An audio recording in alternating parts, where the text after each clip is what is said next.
Guys, welcome back to Strong Successful Male.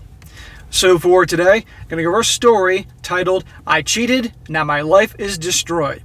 And guys, this story is written by a woman, and she tells her whole story about how ultimately she ends up cheating on her husband because basically for the entire time that they were married, she has resented him because she got pregnant when she was 17, and they decided to keep the baby and get married at like 18 years old, I guess. And she missed her entire childhood, the college years and the freedom and the partying and riding the carousel. Use your imagination. She resented him the whole time because she missed out on that, even though it takes two to tango. And you're going to see here the way she writes this about the way she was thinking, what she was feeling, and justifying her actions. And ultimately, after lots of years of resenting him, ends up having an affair. And when he finds out, he kicks her ass out. That's it. And this whole thing is about her basically trying to have a pity party and get people to feel bad for her, and how can she get her husband back and get her children back in her life and all that stuff, And I'm doing this, guys, because there's a whole bunch of things I want to highlight here in this particular story to point out here. Certain lessons here. One of the big ones deals with accountability, okay? You're going to see through this whole thing how she talks about how she blames him for the loss of her freedom and all that, even though, guess what? It takes two to tango, okay? She's just as responsible as he was for her getting pregnant at such an early age, right? And she was just as responsible for obviously getting married at such an early age, okay? But she decides to blame him, and we all know the joke about women and accountability. Another lesson about this is, guys, is about women and how they feel. Guys, I've mentioned this before in other videos, and I'm sure many of you have experienced this in varying degrees. Women run on emotion and their feelings. It's all about how they feel, okay? And even though that rationally in their head they're saying what they're doing is wrong, their feelings are used to justify the actions here. And a perfect example of that is how many women do you know, maybe you've experienced this in your own life, where they are completely drawn to or attached to a guy that is completely wrong for them in every way. The bad boys, right? They know the guy is scum. They know the guy's going to treat them badly and all that, but they're still attached. Meanwhile, they have plenty of opportunities with nice guys who would treat them well, and on paper and in their mind is great for them, but they just are drawn because of their feelings for a different type of guy. That's what I'm talking about. It's all about how they feel. And this definitely reinforces it because she talks about this, how she feels and all that crap.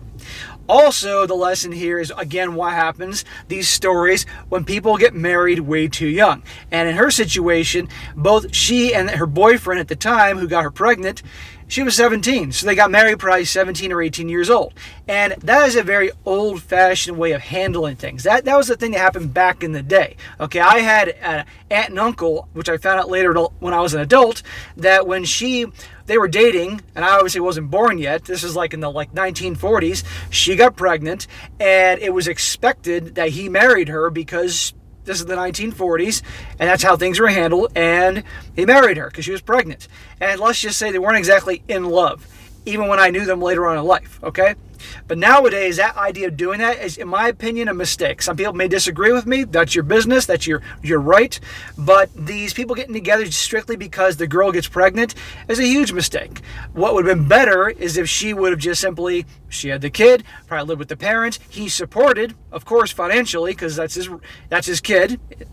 Paternity test first, but that's his kid if the paternity test said so. But that's it. But they get married and too young, and this is what happens when people miss out on having somewhat of a life when they're younger. Okay, they end up regretting it, and they wonder all the what ifs. Now, don't get me wrong here. Let me make this clear. Okay, I think it's important that people obviously get to experience things, and there's the old expression, "sowing your wild oats." You don't hear that very much anymore, but it was bigger back in the day. I think it's important on both sides of the equation, both guys and girls, but because I know people are going to comment about this and call me on bullshit here, there's a world of difference between having some experience and riding the carousel with every guy in town. There's a big difference here. You get some experience, you get to have some fun, and then you're not going to have a lifetime of regret. Okay? That's a big difference in riding the carousel with every guy in town. In her situation, immediately the first love, first guy, she gets pregnant, that's that, and look what happens, okay? And all the bullshit and the blaming him and all that crap that goes on. It's a mess. So, but anyhow, guys, you'll see more what I'm talking about as I go through this story here. Starts off, this is going to be my first post here, although I'm a long-time lurker. This is going to be a long post, sorry in advance, and thanks to the ones who take the time to read it and give me some advice. My husband and I were each other's first love. When I was 17, I got pregnant, and short after, we got married. Big mistake. He could have been there for her, he could have provided, so long as in fact that was his kid. But getting married at that age, come on. Our life was difficult. Our families helped us taking care of our son, but while our friends were having fun and living a carefree life, we were dealing with the new acquired responsibilities as parents. We were not prepared for this. So right from the get-go, she made a point of saying our friends were having a fun, carefree life. This is what she wanted to have, but she couldn't have it because, she chose to have the child and get married and all that. To make things even worse, a year and a half after I got pregnant again for the second time. I was not even 20 years old when my second son was born. Okay. It happened the first time was bad enough. You both were kids. You didn't obviously use protection, but it happened a second time. You got to be a couple of dumbasses to let this happen a second time, okay? Come on here. Again, two to tango. Have you heard of condoms? Have you heard of birth control? Come on here. And you're complaining? She says, my husband stopped studying and started a business with the help of our parents, and I was left to take care of the two children on my own. My husband is a great father, but I have always been the one who had to stay at home, do all the chores, and take care of the children while he was working 14 to 16 hours a day. He's doing what he has to do to provide for his family. That is very admirable, okay? He was a dumbass for letting this happen a second time with a kid, but he's doing his best, okay? And if it requires him to work that much to take care of you and the family, yeah, I appreciate that, because there's a lot of guys that would just basically hit and run, and that'd be the end of it. She says, he was working all those hours because we needed the money and we could not afford paying someone to take care of the shop, but somehow I started to blame him for the situation. Well, it's not like he just snapped his fingers and made her pregnant, okay? She participated in it. So take some responsibility. Don't blame him for the fact of you lost your childhood, and not say childhood, but you lost the free years of being a late teenager in your 20s in college and all that, okay? You're just as much to blame. He said, she says, year after year, I built a big resentment inside me, and I blamed him for the loss of our youth and freedom. A rational part of me knew that I was wrong, but I ignored it. See, it was about how she felt. In her mind, the rational part of her said, basically, it's not his fault, and he was doing his best, but the emotions took over. And those are basically people... I've heard sayings that people will they'll make their decisions based on their emotions, then they'll use their rational side to back up those decisions. It's interesting. She says, fast forward until 2 years ago, our marriage wasn't bad. We accepted that we had to work hard to give our two kids an opportunity in life, and we worked well as a team. My husband is a loving person. He and my two sons treat me like a queen of the house, and I felt loved and happy. Well, what happens, guys, when you treat a woman like a queen? What happens when they put her on a pedestal? You would think it would be nice if you could have your girl and that you really love her and treat her like that because you really love her and you think she's great. But unfortunately, as a lot of these stories go, and a lot of people experience this, you treat someone too well and it goes to their head and they start getting an attitude and start actually looking down on you. It's crazy, but it happens. And you're going to see exactly what I'm talking about. But I still had that feeling that I had missed out because I got pregnant so young. And I still blame my husband for it. I know that's unfair, but that's how I was feeling. Notice he keeps coming back to the word feel. Women have a emotion-based CPU, emotion operating system. They run on the feelings. And the feelings are always going to trump being rational every time. I was going to the gym 3 to 4 days a week, and during that time, I'd become friends with an instructor. Before I knew it, we were hooking up. I knew what I was doing was wrong, but I somehow justified, ding, ding, ding, myself because I didn't have any feelings for the guy. It was only sex, and it was a small compensation for all the experiences I had missed out in my youth. How about the missed experiences that your husband missed out, right? But he's sticking around and he's working 14 to 16-hour days, providing for you and the family and doing the best he can. Your compensation, again, you were there. He didn't snap his fingers. He wasn't Thanos with the magic glove and the stones to make you suddenly pregnant. You were there too. You participated twice. Don't make him out to be the bad guy. I wanted to stop the affair every week, but the truth is I didn't stop till my husband found out 2 days ago. So she had this affair with the dude at the gym for 2 years. 2 years. I never expected my husband's reaction. He put some of my clothes in 2 bags and called my parents to come pick me up. When I arrived home, my mother was crying and my father was completely red. My husband told me I was not welcome in my house anymore. I didn't have to ask why he was so angry. I knew immediately that he found out about my affair and that it would be best if I would go that night to sleep at my parents' house. I told him that I would give him time and space to calm down and that I would come back the next day to talk to him, and I left. Yeah, well, it doesn't exactly go as she hopes. My parents were very disappointed in me. They love my husband and they respect him a lot for the way he's built his life into a prosperous business and a proper businessman and a good father. Yeah, this guy, in spite of what happened when she was young, I'm sure they were pissed at him when she was 17, this guy did what he had to do to take care of her and the family. He's been a good father and provider. What else could a parent ask for? But she's doing this bullshit. Look, I get that she missed out on the college and all that stuff, and she was unhappy about that. Okay, fine. But don't blame him for it, and certainly don't go out and have a 2-year affair on a dude that's doing everything right, okay? Unless she's trying to sabotage. And I'm willing to bet you that had to be some part on some level. Well, if I sabotage this, then I can get out of this because he'll break up with me and I can be free, right? It's a possibility. My parents were very disappointed in me. They love my husband. I did this part already. She says they were in shock, but nevertheless, I'm their daughter, so they took me in with them and gave me some space to think things through. The next day in the morning, I went back home when my kids were at school and my husband was at work. He always comes home to take lunch at home, so I waited for him to come home. When he arrived, he looked like a man who'd been destroyed, and I think it was the first time that I realized about what I'd done and the terrible consequences for those that I love. This is the first time that this is computed with her. This is the first time she actually thought maybe this might really hurt and damage my marriage, my husband, my kids, in the 2 years that she was hooking up with the dude at the gym. I tried to explain to him how sorry I am, that I never stopped to love him, and my affair was not about him, but about me, that I had issues, and that I would like to go to individual counseling and marriage counseling. Every time, it's always she cheats, has the affair, whether it's short-term or long-term, and then she wants to go to the marriage counselor.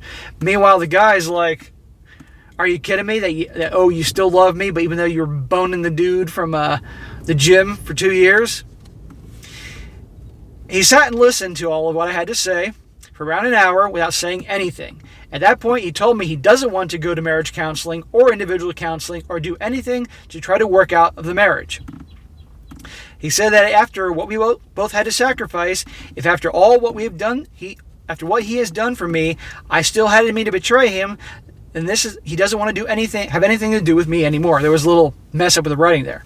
Yeah, after all the sacrifices he made, after him busting his butt all those years, and when she could do it like that, he's done. That's it. This guy probably knows, once a cheater, always a cheater. He's done. And you can't blame him in any way. I don't blame him. That's what I would do. I wouldn't be in this situation, but if I was, I know myself to know that's how I would handle it. You're out of there. Sayonara. I begged him to give me a second chance, and I explained to him that our kids need both of their parents, and then he got crazy and started to scream. He told me if I was thinking about our kids' priorities while I was still having sex with the guy, and other many things that I don't need to repeat here.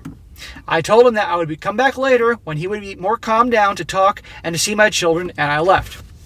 So she keeps having this idea that she can just go away and come back and she'll be able to persuade him when he calms down, right? Well, it's not exactly working out that way.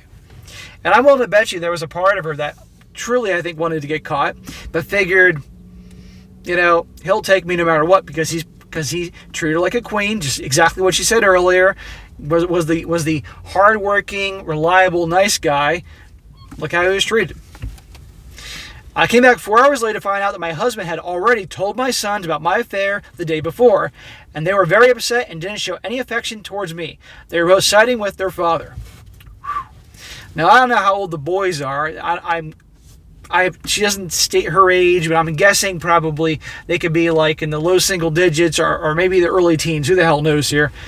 But old enough to obviously know what was going on. I don't know if I would tell the kids so quickly, but the guy was really pissed, and this is his decision, so it is what it is. But anyhow, he tells the kids, he says, I told my husband that he shouldn't have involved our children, and he told me I should have not gotten involved with the guy at the gym if I didn't like the aftermaths of it. That my sons are old enough to know why we were getting a divorce, and it's also important because they can at their age choose with whom they want to stay. I didn't think about divorce until that moment, and when he said that, I felt dizzy, and they had to help me because I started to see the huge consequences of what I have done. Oh, so just now she's starting to see the huge consequences now? She didn't see that 2 years earlier? Guys, again, back to the whole accountability thing. Right, you heard the beginning because this was her writing it. This wasn't a story with the dude writing it. This was her writing about her thoughts, her feelings, justifying all these things. She blamed him, and this was her way of getting something for what she missed out on. And meanwhile, no thinking about the kids and the family and all that. My husband called my father again, and he came to pick me up. I wanted to stay, but neither my husband nor my children wanted me there. Well, good for the husband. And here I am at my parents' home feeling alone and empty without my 3 men. I risked it all I risked all what I care about for something that meant nothing to me. I've hurt my husband and companion and my 2 kids, and I still don't even understand why. Well, I understand why. You're a selfish asshole. I may lose everything, as if I was in a self-destroying mission. See that? I'm willing to bet you that was a big part of it. What would you do next? How can I win my husband and kids back? What can you say to someone who you've hurt so much? Will my children ever forgive me? Please give me some hope and advice. Well, not that it would happen, but if she was seeking me out and asking what my opinion was on the subject and what I would suggest she would do, first of all, I'd say that, yeah, she was a selfish asshole for blaming him all this time. I'd say, again, you participated in the nookie. That's why you ended up with child number 1, and that's why I ended up with child number 2. Okay, you made that decision, okay? Don't just blame him on it. You're just as equally guilty. And this guy's been busting his butt all these years doing what he can, and you're going to blame him, make him be the bad guy? It'd be bad enough if, in my opinion, if she went and cheated on him a couple times and that was that. But the fact that the whole time you hear about her resenting him and hating on him for what happened and the state of her life and all that she missed out upon, that takes it to a new level. And of course, the fact that the affair went on for 2 years, that's a whole lot of hooking up behind her guy's back, and he thinks everything's okay. Not to mention the fact that what he may have potentially caught from her from the other guy, because I guarantee that guy knew she was married and didn't care. Right? I would say you're a selfish asshole. And I would also say basically, look, you've done your dirty deed, okay? Your husband knows you're sorry, and I'd tell her to leave him alone. Completely back away. And if the guy wants to have nothing to do with you, he has every right, okay? And you would basically hope your lucky stars and pray that he actually is going to try to let you even see your kids, okay? But again, this all depends on what state they live in and all that stuff like that. But basically, I'd say leave him the hell alone. And if he wants to move on and learn a very hard, important lesson, okay? But this guy has every right to do this. I'm blaming the least, okay? And if the guy was talking to me, if the guy was addressing me, I'd tell him, I'd say, dump this bitch. Move on, okay? And if you want to eventually get another girl, get someone that obviously, do a big screening process for years before we actually get serious. Pay attention to all the red flags, but no, Too bad. You made your bed, you lie on it, okay? And again, she is equally responsible. But again, guys, you see here in this story a perfect example, real life example, about how the emotions and the feelings run everything, okay? It's all about how they feel and the lack of accountability Again, it was his fault that I'm in the state that I am and what I missed out on. And of course, just again, what happens, people marry too young and don't get any experiences. Like I said, I'm not saying that she's got to hook up, ride the carousel every dude in town, but both parties, it's good to live a little bit, have a little experiences, that we don't regret it and think about all the time what you missed out on all that, okay? Because you had some experiences and then, okay, fine, I'm enjoying things with my family. So anyhow, guys, I just wanted to share you that story with the perspective from her point of view and showing exactly what I talk about in so many videos, and you're seeing it right here from the woman's perspective. Anyway, guys, that is it for today. Be sure to comment down below. Let me know what you think about this. And be sure to like the video, share with your friends, and subscribe. And I'll catch you next time.